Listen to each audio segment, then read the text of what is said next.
എൻ്റെ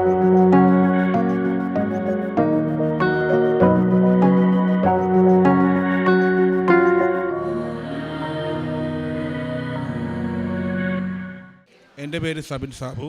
ഞാൻ വരുന്നത് കോട്ടയം ജില്ലയിലെ ചാമക്കാല എന്ന ഗ്രാമത്തിൽ നിന്നാണ്. 2019 ഞാൻ ഗൾഫിൽ നിന്ന് യൂറോപ്പിലേക്ക് പോകണമെന്നുള്ള ഒരു ആഗ്രഹത്തോടെയാണ് ഞാൻ നാട്ടിലേക്ക് വന്നത്. പക്ഷേ 2019 കഴിഞ്ഞ് ഡിസംബർ മാസം ഞാൻ വന്നത്. പക്ഷേ ജനുവരി ഫെബ്രുവരി മുതൽ കോവിഡ് തുടങ്ങി. എൻ്റെ എല്ലാ പ്ലാനുകളും പൊട്ടി, സ്വപ്നങ്ങളെല്ലാം തകർന്നു, ഒന്നും ചെയ്യാൻ മേലാത്ത അവസ്ഥയിലേക്ക് മാറി. എനിക്കൊരു ബ്രദറുണ്ട്. ബ്രദർ ഇലക്ട്രീഷ്യൻ, പ്ലംബർ വർക്കൊക്കെ ചെയ്യുന്നതാണ്. ആളുടെ വിവാഹാലോചനയൊക്കെ നടക്കുന്നുണ്ടായിരുന്നു, പക്ഷെ ഒന്നും ശരിയായി വരുന്നില്ലായിരുന്നു. ഞങ്ങൾ ജ്ഞാനായ കത്തോലിക്കരാണ്. ഞങ്ങൾക്ക് സമുദായത്തിൽ തന്നെയാണ് വിവാഹം കഴിക്കേണ്ടത്. അപ്പം കുറച്ച് ബുദ്ധിമുട്ടായിരുന്നു. അപ്പം വിവാഹാലോചനകളൊന്നും നടക്കുന്നില്ല. കോവിഡ് ഓൾറെഡി ഫസ്റ്റ് വേവ് നല്ല രീതിയിൽ വന്ന സമയത്ത് മൊത്തം ലോക്ക്ഡൗൺ ആയി. ഒന്നും ജോലി കാര്യങ്ങളൊന്നും ശരിയാവുന്നില്ല. ഈ ഒരവസ്ഥ നിന്ന സമയത്താണ് എൻ്റെ ഒരു കസിൻ പറയുന്നത്, കൃപാസനത്തെക്കുറിച്ച് പറയുന്നത്. എനിക്ക് വലിയ താല്പര്യമൊന്നുമില്ലായിരുന്നു, പക്ഷേ ഞാൻ അവരുടെ നിർബന്ധപ്രകാരമാണ് ഞാൻ ഇവിടെ വന്നത്. ഇവിടെ വന്നതിന് ശേഷം ഞാൻ കംപ്ലീറ്റ് ആയിട്ട് ഒരു ഉടമ്പടി എടുത്തില്ല. ജസ്റ്റ് ക്ലാസ്സെല്ലാം അറ്റൻഡ് ചെയ്തു. ഞാൻ ജസ്റ്റ് അങ്ങോട്ടും ഇങ്ങോട്ടും നടന്നിട്ട് ഞാൻ തിരിച്ചു പോയി. എല്ലാവരോടും പറഞ്ഞ് ഉടമ്പടി എത്തുന്നതാണ്. പക്ഷേ തിരിച്ച് വീട്ടിൽ വന്നതിന് ശേഷം മനസ്സിലൊരു ഒരു ഒരു വല്ലാത്തൊരു ബുദ്ധിമുട്ടുണ്ടായിരുന്നു. കംപ്ലീറ്റ് ചെയ്യാമായിരുന്നു, അല്ലെങ്കിൽ നല്ല രീതിയിൽ ഉടമ്പടി എടുക്കാമായിരുന്നു. കാരണം ഞാൻ ഉടമ്പടിയിൽ എഴുതി വച്ചിരുന്ന ആവശ്യങ്ങളൊന്നും ഞാനിവിടെ കൊടുത്തില്ല. ഞാൻ അതുമായിട്ടാണ് വീട്ടിലേക്ക് പോകുന്നത്. അതിനുശേഷം ഒരാഴ്ച കഴിഞ്ഞപ്പോൾ പെട്ടെന്ന് ഞങ്ങളുടെ അടുത്തുള്ള ഒരാൾ പെട്ടെന്ന് ഒരു കല്യാണാലോചനയായിട്ട് വന്നു. അപ്പം ഞാൻ ഉടമ്പടിയിൽ മെയിനായിട്ട് വെച്ച കാര്യം എൻ്റെ ജോലിക്കാര്യവും ചേട്ടൻ്റെ വിവാഹകാര്യമായിരുന്നു. ആൾ ഒരാഴ്ച കഴിഞ്ഞപ്പോൾ എൻ്റെ വീട്ടിൽ വന്നിട്ട് ഇങ്ങനെ ആലോചനയെക്കുറിച്ച് വന്നപ്പം ഞാൻ ആദ്യം ഞെട്ടിപ്പോയി. കാരണം ഞാൻ ചെയ്യാത്ത ഉടമ്പടിയാണ് ഞാൻ ആവശ്യപ്പെട്ടത്, മാതാവ് എനിക്ക് തന്നെന്നുള്ള ഒരു മനസ്സിലൊരു വല്ലാത്തൊരു വേദന തോന്നി. എങ്ങനെയും ഉടമ്പടി കംപ്ലീറ്റ് ചെയ്യണമെന്ന് തോന്നി. അന്നേരം തന്നെ ഞാൻ അടുത്ത തവണ ഒരു ചാൻസ് കിട്ടുമ്പം അറിയാവുന്ന ആളുടെ കൂടെ വന്ന് ഇവിടെ വന്ന് ഉടമ്പടി എടുക്കാൻ തീരുമാനിച്ചു. ഞാനിവിടെ വന്നു. ഉടമ്പടി അന്നാണ് ഞാൻ എടുക്കുന്നത് ആദ്യമായിട്ട്. ഉടമ്പടി വെച്ച മെയിനായിട്ടുള്ള കാര്യം എൻ്റെ ജോലിക്കാര്യം തന്നെയായിരുന്നു. എൻ്റെ ഓൾറെഡി ഞാൻ ഒരു ഏജൻസിയിൽ ഞാൻ എൻ്റെ ഡീറ്റെയിൽസും പണമെല്ലാം കൊടുത്തതാണ്. പക്ഷേ ഈ കോവിഡിൻ്റെ കാരണത്താൽ അത് കാര്യമായിട്ട് നടക്കുന്നില്ലായിരുന്നു. പക്ഷേ അതിൻ്റെ ഇടയ്ക്ക് ആണ് എൻ്റെ ഈ ചേട്ടൻ്റെ കല്യാണാലോചന കാര്യങ്ങളും പെട്ടെന്ന് കയറി വന്നത്.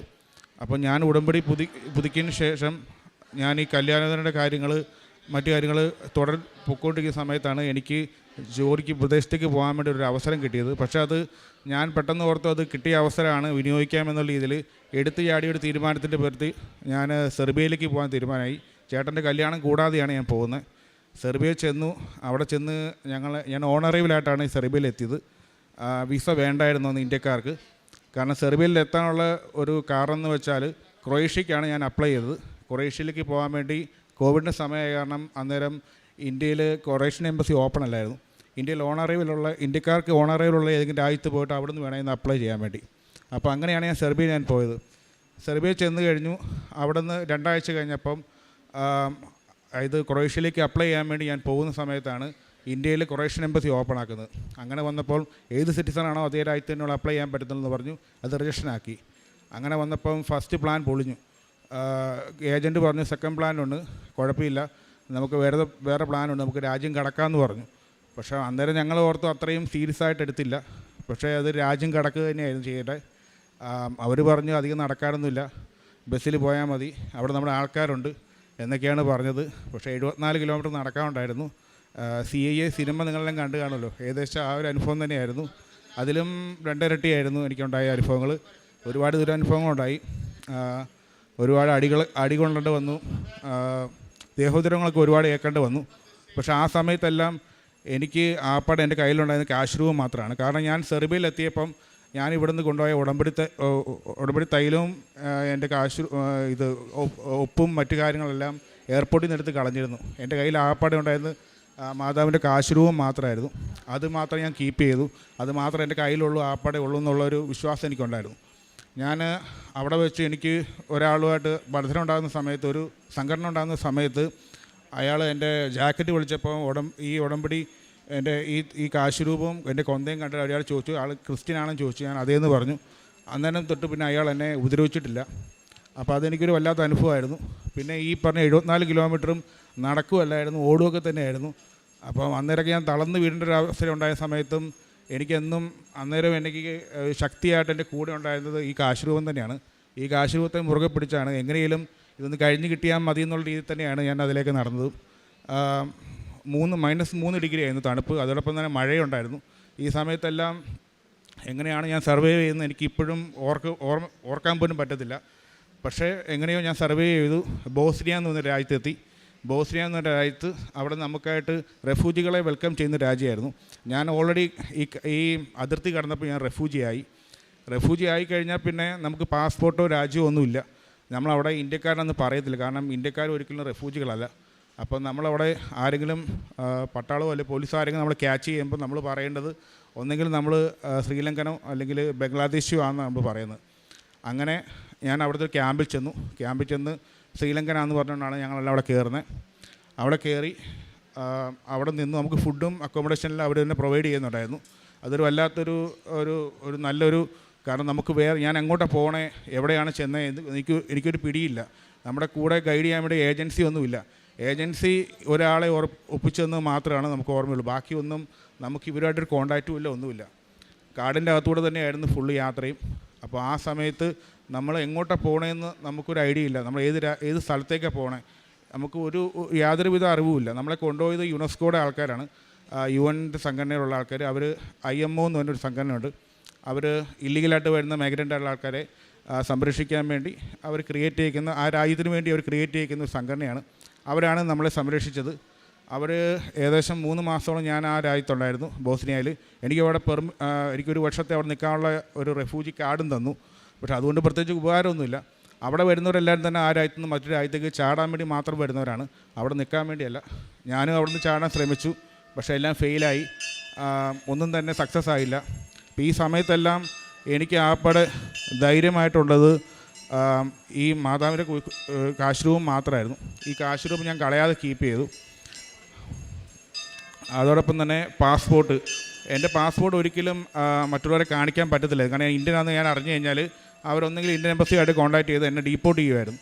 അപ്പോൾ ഞാൻ എൻ്റെ പാസ്പോർട്ടും ഈ കാശ് രൂപമാണ് എന്നെ എപ്പോഴും പ്രൊട്ടക്റ്റ് ചെയ്തുകൊണ്ടിരുന്നത്. അതുമാത്രമല്ല ഈ സമയങ്ങളിലൊന്നും എനിക്ക് എന്താ ചെയ്യേണ്ടതെന്നൊരു പിടിയില്ലായിരുന്നു. എന്താണ് നാളെ വരാൻ പോകുന്നത്, നാട്ടിലെന്താ അവസ്ഥ, ഇതൊന്നിനെക്കുറിച്ച് എനിക്ക് യാതൊരു പിടിയും കിട്ടുന്നില്ലായിരുന്നു. ഏജൻസിനെ വിളിച്ചിട്ട് അവരാരും കോൺടാക്റ്റ് ചെയ്യുന്നില്ല. കൂടെ ഉണ്ടായിരുന്ന ഒരു 240 പേരുണ്ടായിരുന്നു. അതിൻ്റെ അകത്തുനിന്ന് ഒരു 40 പേരാണ് ഞങ്ങൾ ഈ രാജ്യം കടന്നവർ. ഈ രാജ്യം കടന്നവർ 40 പേരിലും എല്ലാവർക്കും അവരുടേതായ എല്ലാവർക്കും മാനസിക പ്രശ്നങ്ങളുണ്ടായി. ചിലർക്കെല്ലാം നല്ല രീതിയിൽ അടിയേറ്റു. അപ്പം പലരും പല മൈൻഡിൽ നിൽക്കുന്നത്. പ്രത്യേകിച്ച് എന്താ ചെയ്യേണ്ടത്, നാളത്തെ ഒരു ഫ്യൂച്ചറിനെ കുറിച്ച് ഒരു പിടിയില്ലാത്ത സമയത്താണ് എനിക്ക് വേറെ ഒരു വഴിയില്ല, ഞാൻ പ്രാർത്ഥിക്കാമെന്ന് മാത്രമുള്ളായിരുന്നു. എൻ്റെ കയ്യിലൊരു വചനപ്പെട്ടി ഉണ്ടായിരുന്നു. ആ വചനപ്പെട്ടി എല്ലാ ദിവസവും എടുത്ത് ഞാൻ അതിൽ വചനം എടുത്ത് വായിക്കും. വേറൊന്നും എനിക്ക് ചെയ്യാനില്ലായിരുന്നു എനിക്കവിടെ. കാരണം ഞാൻ ആരെ കോൺടാക്റ്റ് ചെയ്യണം, ആരോട് സംസാരിക്കണം, എങ്ങോട്ട് പോകണമെന്നോ എനിക്കൊരു പിടിയില്ല. ആ സമയത്ത് എൻ്റെ ഫ്രണ്ട്സായിട്ടുള്ളവരും ഞാനിങ്ങനെ വായിക്കുന്നതും പ്രാർത്ഥിക്കുന്നതും കാണാറുണ്ട്. ആദ്യം അവർ കളിയാക്കിയെങ്കിലും പിന്നീട് അവരും എന്നെ സപ്പോർട്ട് ചെയ്ത് അടുത്ത ദിവസം ഞാൻ വെറുതെ ഇരിക്കുമ്പം നീ ഇന്ന് പ്രാർത്ഥിക്കുന്നില്ലേ, നീ ഇന്ന് വചനം എടുത്ത് നോക്കുന്നില്ലേ, ഇങ്ങനെ എന്നോട് ചോദിക്കുമായിരുന്നു. അപ്പം ഞാൻ പിന്നെ അവർക്കും ഇതെടുത്ത് കൊടുക്കും. അവർക്ക് ഇത് കൊടുക്കുമ്പോൾ ചെറിയൊരു പോസിറ്റീവ് എനർജി കിട്ടുന്നുണ്ടായിരുന്നു. എല്ലാ വചനങ്ങളും ഞങ്ങളെടുക്കുന്ന എല്ലാ വചനവും ഞങ്ങൾക്ക് എപ്പോഴും പോസിറ്റീവായിട്ടുള്ളൊരു എനർജി തന്നോട്ടുന്നത്. നാളെ വേറെ രാജ്യത്തേക്ക് ചാടാൻ പോകുമ്പോഴും ഞങ്ങൾക്ക് എപ്പോഴും ഈ വചനം അല്ലെങ്കിൽ ഈ കാശുരൂപം കയ്യിലുള്ളത് അല്ലെങ്കിൽ കൊന്ത കയ്യിലുള്ളത്, എൻ്റെ കയ്യിൽ കൊന്തയുണ്ടായിരുന്നു 2-3 എണ്ണം, അതെല്ലാം ഐന്ദൂരായിട്ടുള്ള എൻ്റെ ഫ്രണ്ട്സിനൊക്കെ കൊടുത്തു. ആ ഫ്രണ്ട്സ് കൊടുത്തവരെല്ലാവരും പിന്നീട് ട്രൈ ചെയ്തപ്പം അവർക്കെല്ലാം മറ്റു രാജ്യങ്ങളിൽ ചാടാനും വേറെ കുഴപ്പമില്ലാതെ രക്ഷപ്പെടാനും സാധിച്ചു. അപ്പം അതുകൊണ്ട് തന്നെ എല്ലാവർക്കും വിശ്വാസമായിരുന്നു ഈ കൊന്തയിലും എൻ്റെ പ്രാർത്ഥനയിലും. അപ്പം ഞങ്ങളെല്ലാം ഒരുമിച്ച് തന്നെയാണ് പ്രാർത്ഥിച്ചുകൊണ്ടിരുന്നത്. അങ്ങനെ അവസാനം 3 മാസത്തിന് ശേഷം ഞാൻ IMO ആയിട്ട് ബന്ധപ്പെട്ടു. തിരിച്ച് നാട്ടിലേക്ക് പോകാൻ വേണ്ടി തീരുമാനിച്ചു. കാരണം ഞാൻ ചെയ്ത എല്ലാ അറ്റംപ്റ്റും ഫെയിലായിരുന്നു മറ്റു രാജ്യങ്ങൾക്ക് ചാടാനുള്ള. അവസാനം ഇല്ലീഗലായിട്ടല്ല ലീഗലായിട്ട് തന്നെ എങ്ങോട്ടെങ്കിലും യൂറോപ്പിലേക്ക് ചാടാൻ വേണ്ടി ഞാൻ തീരുമാനിച്ചു. അപ്പം ആ സമയത്ത് ഏജൻസി നമ്മളുമായിട്ട് ബന്ധപ്പെട്ടു. അവർ നമുക്ക് വേണ്ട ഫണ്ടും കാര്യങ്ങളൊക്കെ അങ്ങോട്ട് അയച്ചു തന്നു. എൻ്റെ ചിലവിനും ഫുഡിനും വേണ്ട എല്ലാ പൈസയും എനിക്ക് മാത്രമല്ല ഞങ്ങളുടെ ക്യാമ്പിലുള്ള എല്ലാവർക്കും അയച്ചു തന്നു. അത് ഞങ്ങൾക്ക് വല്ലാത്തൊരു ആശ്വാസമായിരുന്നു. കാരണം ഞാൻ പൈസ കൊടുത്ത എൻ്റെ ഏജൻറ്റിനെ പോലീസ് പിടിച്ചു ഓൾറെഡി. അപ്പോൾ അയാളുമായിട്ടുള്ള യാതൊരു കോൺടാക്റ്റും പിന്നെ ഇല്ലായിരുന്നു. പക്ഷേ എൻ്റെ മറ്റു കാര്യങ്ങൾ നോക്കിക്കൊണ്ടിരുന്ന വേറൊരു ഏജൻറ്റായിരുന്നു. അയാളുമായിട്ട് എനിക്ക് പരിചയമൊന്നുമില്ല. പക്ഷേ ആ ക്യാമ്പിൽ എൻ്റെ കൂടെ ഉണ്ടായിരുന്ന മറ്റുള്ളവരുമായിട്ടുള്ള ആ ഒരു ബന്ധത്തിൻ്റെ പുറത്ത് മാത്രമാണ് ഞാനും ആ കൂട്ടത്തിൽ പ്രൊട്ടക്റ്റ് ചെയ്യപ്പെട്ട്. അങ്ങനെ അവസാനം ഞങ്ങൾ തിരിച്ച് നാട്ടിലേക്ക് പോരാൻ വേണ്ടി IMOയുമായിട്ട് ബന്ധപ്പെട്ടപ്പോഴത്തേക്ക് അവിടെയുള്ള ആൾക്കാർ നമ്മളോട് ഏത് രാജ്യക്കാരാണെന്നോ എങ്ങനെയുള്ള കാര്യങ്ങളൊക്കെ ചോദിച്ചു. നമ്മളെല്ലാ ഡീറ്റെയിൽസും തുറന്ന് പറഞ്ഞപ്പോൾ അവർ ഓക്കെ, നമ്മുടെ ഫ്രീ ആയിട്ട് നമ്മൾ നാട്ടിൽ വിടാമെന്നും ഡീപ്പോർട്ട് ചെയ്യത്തില്ലെന്നും പറഞ്ഞു. ആ ഉറപ്പിൻ്റെ പേരിലാണ് ഞങ്ങൾ തിരിച്ച് നാട്ടിലേക്ക് വന്നത്. തിരിച്ച് നാട്ടിൽ വന്നപ്പോൾ അവരൊരു ഓഫർ നമുക്ക് തന്നു. അതായത് തിരിച്ച് നാട്ടിൽ വരുന്നവർക്ക് നാട്ടിൽ വന്ന് എന്തെങ്കിലും പുതുതായിട്ട് എന്തെങ്കിലും സംരംഭങ്ങൾ തുടങ്ങാനുള്ള പൈസ അവർ റേസ് ചെയ്ത് തരാമെന്ന് പറഞ്ഞു. അങ്ങനെ എനിക്ക് 1.5 ലക്ഷം രൂപയും തന്നു. കാരണം ഞാൻ നാട്ടിലേക്ക് വരുമ്പം ഓൾറെഡി 3-4 ലക്ഷം രൂപ മുടക്കിയാണ് പോയത്. വെറും കൈയോടെ തിരിച്ചു വരും എന്നുള്ള തോന്നൽ എനിക്കുണ്ടായിരുന്നു. പക്ഷേ 1.5 ലക്ഷം രൂപ എനിക്ക് അങ്ങനെ കിട്ടുകയും ചെയ്തു. അതോടൊപ്പം തന്നെ ഫ്രീ ആയിട്ട് ഡീപ്പോർട്ട് ചെയ്യാതെയും ഞാൻ നാട്ടിൽ വരാൻ സാധിച്ചു. എനിക്ക് വന്ന പാടെ നേരെ ഏജൻറ്റിൻ്റെ വീട്ടിൽ പോയി കിടക്കുമായിരുന്നു. അവിടെ അവർ തന്നെയായിരുന്നു നമ്മളെ മൊത്തം നോക്കിയത്. അതിനുശേഷം 3-4 മാസത്തേക്ക് അനക്കമൊന്നുമില്ലായിരുന്നു. പിന്നീട് ആ സമയത്തായപ്പം ഞാനപ്പം ഉടമ്പടി പുതുക്കേണ്ട സമയം ഓൾറെഡി കഴിഞ്ഞിരുന്നു. ഞാനപ്പോൾ തിരിച്ച് നാട്ടിൽ വന്ന് ഉടമ്പടി കൊടുക്കണം എന്നുള്ളൊരു മനസ്സിൽ തോന്നിയിട്ട് ഞാൻ നാട്ടിൽ വന്ന് ഉടമ്പടി ഇവിടെ പുതുക്കി. ഓരോ ഉടമ്പടി പുതുക്കി കഴിയുമ്പോഴും എനിക്കൊരു പ്രതീക്ഷ കൂടുമായിരുന്നു. പക്ഷേ ഞാൻ തിരിച്ച് വന്നതിന് ശേഷം ഞാൻ പോയ രാജ്യം ഷെങ്കൻ സോണിൽ ചെന്നു. അങ്ങനെ വന്ന കാരണം അവിടെ തിരിച്ചു വരാതിരുന്ന മറ്റാൾക്കാരെല്ലാം മറ്റ് രാജ്യങ്ങളിലേക്ക് കടക്കുകയും അവരെ രക്ഷപ്പെടുകയും ചെയ്തു. ഞാനപ്പം ഞാൻ ചിന്തിച്ചു, ഞാൻ ചെയ്ത തീരുമാനം തെറ്റായി പോയോ എന്ന് ഞാൻ ചിന്തിച്ചു. പക്ഷേ അത് ശരിയാന്നുള്ള രീതിയിൽ അവർ ഞങ്ങളുടെ പരിപാടി ബാക്കിയെല്ലാം ചെയ്തു തരാമെന്ന് അവർ ഉറപ്പ് തന്നു. അതിൻ്റെ പേരിൽ ഞാൻ തിരിച്ച് ഇവിടെ നിന്ന് ഉടമ്പടിയിൽ ബാക്കി എല്ലാ കാര്യങ്ങളും കംപ്ലീറ്റ് ചെയ്തു. പക്ഷേ ഞാൻ പൂർണ്ണമായിട്ട് ഉടമ്പടി ചെയ്യുന്ന ഒരാളല്ലായിരുന്നു. എനിക്ക് ഒരുപാട് ദുശീലങ്ങളും എല്ലാം ഉണ്ടായിരുന്നു. അത് അതേപോലെ തന്നെ നീണ്ടു പൊയ്ക്കൊണ്ടിരിക്കുകയായിരുന്നു. അതുകൊണ്ട് തന്നെയാണ് എൻ്റെ കാര്യങ്ങൾ മാത്രമേ നടക്കാതിരുന്നുള്ളൂ. ഞാൻ മറ്റുള്ളവർക്ക് വേണ്ടി പ്രാർത്ഥിക്കുന്ന എല്ലാ കാര്യങ്ങളും നടന്നിരുന്നു. അപ്പോൾ അത് ഞാനൊന്ന് റീതിങ്ക് ചെയ്ത് എനിക്കുണ്ടാകുന്ന ന്യൂനതകൾ എന്താണെന്ന് ഞാൻ മനസ്സിലാക്കി അത് ഞാൻ ശരിയാക്കാൻ തീരുമാനിച്ചു. ഞാൻ ഉടമ്പടി കാര്യങ്ങൾ കറക്റ്റായിട്ട് ഫോളോ ചെയ്യാൻ തുടങ്ങി. അഖണ്ഡ ജപമാല ഇവിടെ വന്ന് പങ്കെടുത്തു. അത് പങ്കെടുത്തു കഴിഞ്ഞപ്പോൾ എനിക്കൊരു 100% ഉറപ്പായി എൻ്റെ കാര്യം നടക്കും എന്നുള്ളൊരു 100% എനിക്കൊരു മനസ്സിനുള്ളിൽ ഒരു ബോധം വന്നു. അതിനുശേഷം എൻ്റെ എല്ലാ കാര്യങ്ങളും വളരെ പ്രോപ്പറായിട്ട് തന്നെ നടന്നു. 240 പേര് തിരിച്ചു വന്ന പ്രോഗ്രാമിൽ 2 പേർക്കാണ് ഇപ്പോൾ വിസ വന്നേക്കുന്നത്. ആ 2 പേരിൽ ഒരാൾ ഞാനാണ്. ഞാൻ പ്രത്യേകിച്ച് പണം കൊടുക്കുകയോ ഒന്നും ചെയ്തിട്ടില്ല. അവർക്ക് ഉണ്ടായ അതേ അനുഭവം തന്നെ എനിക്കും ഉണ്ടായത്. ആപ്പാടൊരു വ്യത്യാസം എന്ന് വെച്ചാൽ ഞാനിവിടെ ഉടമ്പടി എടുത്തു എന്നുള്ള ഒറ്റ കാര്യം മാത്രമാണ്. ഇപ്പം എന്താണെന്നോ എൻ്റെ വിസ വന്നു, ടിക്കറ്റും റെഡിയായി, ഞാൻ പോകാൻ റെഡിയായിട്ട് നിൽക്കുവാണ്. അടുത്ത സെപ്റ്റംബർ 11 ഞാൻ ഫ്ലൈ ചെയ്യുന്നതാണ്.